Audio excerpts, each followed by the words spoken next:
Educate Arkansas, sponsored by Forward Arkansas.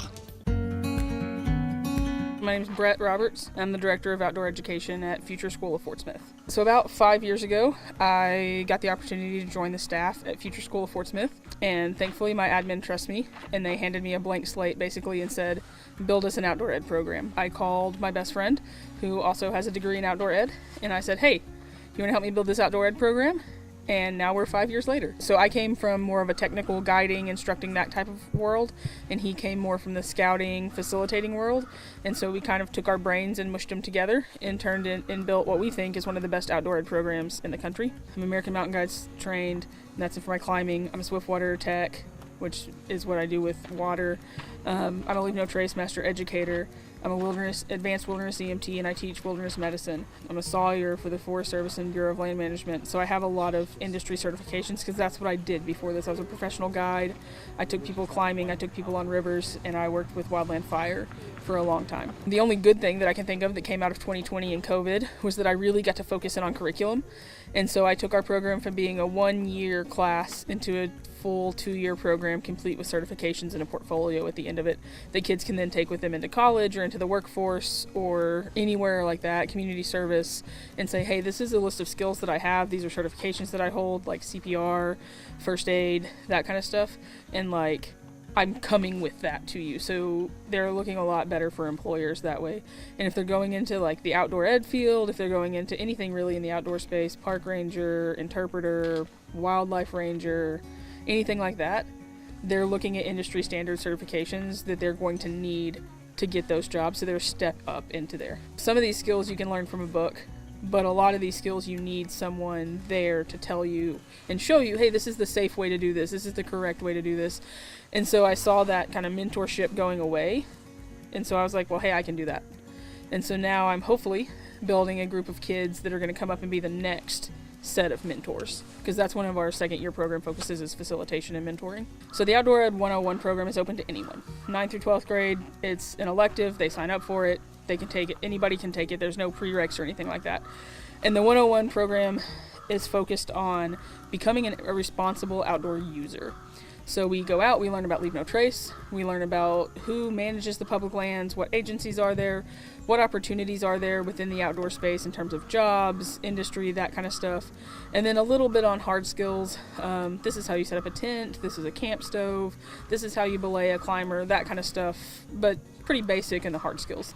The second year of the program, the 201 program, is focused on people that have taken 101 and are either 11th or 12th graders, because there's a higher level of maturity that I need in that 201 program. Because at the 201 level, they're taking those hard skills that they learned in 101, and we're expanding those. We're expanding the certifications offered to things that need a little bit more maturity. And then this program is a little different. So this is the SAPLING program that we're out on right now, and this is a new initiative this year that we started. We're on the beautiful White River, just below Beaver Lake at the dam site. We're learning to fly fish. Biggest challenge would be that we didn't have fly rods, so I had a very short amount of time to get some fly rods, and fly rods are expensive, so thankfully I had some very nice donors that donated, and we were able to purchase some fly rods. And I work with those 9th, 10th graders every month, once a month, for 5 days at a time for the next 3 years until they graduate.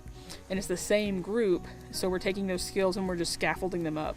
And so one of the big focuses is social emotional learning and social emotional growth, and looking at, personal power, personal growth, and that stuff that has to be built upon. It's this like consistent trip. It's 5 days. We're in the field the whole time, all 5 days, living together, cooking together, cleaning, eating, sleeping, activity, all that stuff together with the same group of people. So it really becomes a tight bond, and you can really focus on those skills, because it's taking traditional classroom learning and it's putting it into the real world. So because we're a charter school, we have the ability to look at standards in a little bit of a different light. We're not changing the standards by any means, but we're at least able to look at them and say, okay, how can we transfer this more into the real world?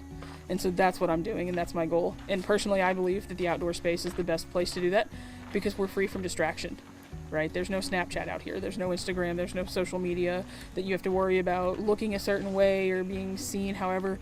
And so it really opens up, the mind and the body and everything to being you and learning in the best way possible. It's the third largest industry in the U.S., $689.6 billion annually in consumer spending, which is one of the main reasons we do this, because it's a huge industry, and Northwest Arkansas is way up there at the top of it. With all the money we're putting into mountain bike trails and cycling community, and we're even starting to get other communities coming in with industry, that this is where it's going to start happening. The biggest thing is at least some sense of ownership of our public lands. The public lands in the U.S. are what makes the U.S. special. There's a lot of other countries out there. Not a lot of them have a lot of public land. The U.S. has one of the largest percentages of public land in the countries in the world, and it's up to us to take care of them. I think that opening up education to other types of learning and other methods of teaching is very important, and I think that's what's going to kind of hook those students and get them into learning instead of just trying the same thing over and over again with here's a book, here's a worksheet, do that. And there's a lot of teachers out there doing that in their own way. My toolbox is the outdoors. That's what I did. And so using that toolbox to bring that into the classroom and bringing the classroom outside, I think is really important.